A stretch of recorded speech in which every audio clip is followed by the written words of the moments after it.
સુરત શહેર જિલ્લા કોંગ્રેસ સમિતિના નવા માળખાની જાહેરાત થતાં જ ભડકો થયો। કોંગ્રેસને મજબૂત બનાવવા માટે જમ્બો સંગઠન માળખું જાહેર કરવામાં આવ્યું છે। આ માળખામાં તમામ વર્ગની સાંકળી લેવાનો દાવો પણ કરવામાં આવ્યો છે, પરંતુ નવું સંગઠન જાહેર કરવાની સાથે જ કોંગ્રેસના જૂના જોગીઓમાં ભારે નારાજગી જોવા મળી રહી છે। સંગઠન જાહેર કરાયાની ગણતરીની મિનિટોમાં જ શહેર કોંગ્રેસના ઉપપ્રમુખ અને મહામંત્રીએ રાજીનામા આપી દીધા છે। આગામી સમયમાં કોંગ્રેસ સંગઠન માળખામાં વધુ નારાજગી બહાર આવી તેવી શક્યતા વ્યક્ત કરવામાં આવી છે। ગુજરાત પ્રદેશ કોંગ્રેસ સમિતિના પ્રમુખ અમિત ચાવડાને મેલ દ્વારા રાજીનામા આપવામાં આવ્યા। ઉપપ્રમુખ તરીકે નામ જાહેર થયેલ સુરેશ સુહાગિયાએ રાજીનામું આપ્યું। ગોડાદરાના મહામંત્રી દીપક પટેલે પણ રાજીનામું આપ્યું છે। જિલ્લા કોંગ્રેસ સમિતિના મંત્રી તરીકે નામ જાહેર થયા અશ્વિન રાજીનામું આપતા નારાજગી જોવા મળી છે। કોંગ્રેસ સમિતિના નવા માળખાની જાહેરાત થતાં કોંગ્રેસમાં ભડકો જોવા મળ્યો છે, જેમાં જૂના જોગીઓમાં લઈને ભારે નારાજગી છે। અમિત ચાવડાને મેલ દ્વારા રાજીનામું આપવામાં આવ્યું। કોંગ્રેસના ઉપપ્રમુખ અને મહામંત્રીએ રાજીનામા આપ્યા, જેમાં સુરેશ સુહાગિયા, અશ્વિન સાવલિયા સહિતના લોકોએ રાજીનામા આપ્યા। અમિત ચાવડાને મેલ દ્વારા રાજીનામા આપવામાં આવ્યા છે। કોંગ્રેસ સમિતિના નવા માળખાની જાહેરાત થતાં જ કોંગ્રેસમાં ભડકો જોવા મળ્યો। કોંગ્રેસના જૂના જોગીઓમાં ભારે નારાજગી।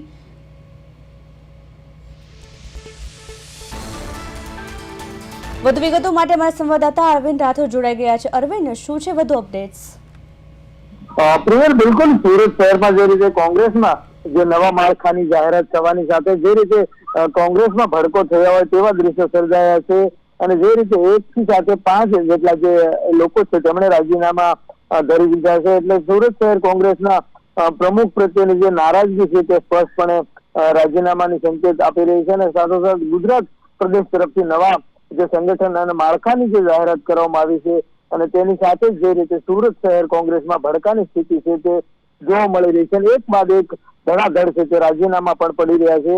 એટલે આ રીતે જે રીતે અમિત ચાવડા અને મેલ દ્વારા રાજીનામા આપતા, જેમાં વાત કરીએ તો ઉપપ્રમુખ તરીકે જે નામ જાહેર થયેલી સુરેશ સુહાગિયા, કે જેઓ પૂર્વ કોંગ્રેસના જે નગરસેવક પણ રહી ચુક્યા છે, એટલે મોટી વાત છે કે ઉપપ્રમુખ અત્યારે હાલ હતા, તેમણે સુરેશ સુહાગિયાએ પણ રાજીનામું ધર્યું છે।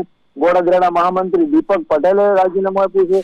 સુરત જિલ્લા કોંગ્રેસ સમિતિ મંત્રીના નામ જાહેર થયેલ અશ્વિન સાવલિયાએ પણ રાજીનામું આપ્યું છે, અને અન્ય હોદ્દેદારો પણ રાજીનામા મૂકી રહ્યા છે। એટલે 9 જેટલા જે રીતે સુરતમાં રાજીનામા કોંગ્રેસમાં પડ્યા છે, અને કોંગ્રેસમાં જે રીતે એક સાંધે 13 તૂટે તેવી સ્થિતિ છે તે અત્યારે કોંગ્રેસમાં જોવા મળી રહી છે। જીતલીબેન। જી અરવિંદ, હાલ અત્યારે રાજીનામાના કારણો શું જણાઈ રહ્યા છે? ચોક્કસ કોંગ્રેસમાં ક્યાંક ને ક્યાંક જે મતભેદો અને જે રીતની સ્થિતિ છે કોંગ્રેસમાં, તે ક્યાંય ને ક્યાંય મોટા ભાગે જોવા જાય તો ગુજરાતમાં છેલ્લા લાંબા સમયથી કોંગ્રેસની સ્થિતિ દયનીય છે, અને કોંગ્રેસ આના કારણે જે રીતે હોદ્દાની વરણી થતી હોય છે કે જ્યારે ટિકિટ આપવાની વહેંચણીઓ હોય છે, એટલે આ રીતે ત્યારે ભૂકંપ સર્જાય અને ઘરના જ ફૂટે ઘાટ જાય તેવો થતો હોય છે। એટલે આ રીતે જયારે હોદ્દાને લઈને વરણી કરવામાં આવતી હોય છે અને તેમાં નારાજગી છે તે ચરમસીમાએ હોય છે, એટલે કોંગ્રેસ જે રીતે કફોડી સ્થિતિમાંથી ગુજરાતમાં પસાર થઈ રહી છે, ત્યારે સુરતમાં પણ આ સ્થિતિ છે, અને ક્યાંક ને ક્યાંક જે અંદરોઅંદરનો ડખો, અંદરોઅંદરનો કલેશ અને જે રીતના આંતરિક મતભેદોને લઈને આ રાજીનામા ધરી દીધા છે, ત્યારે કોંગ્રેસ અત્યારે હાલ દયનીય સ્થિતિમાં કહી શકાય સુરતમાં।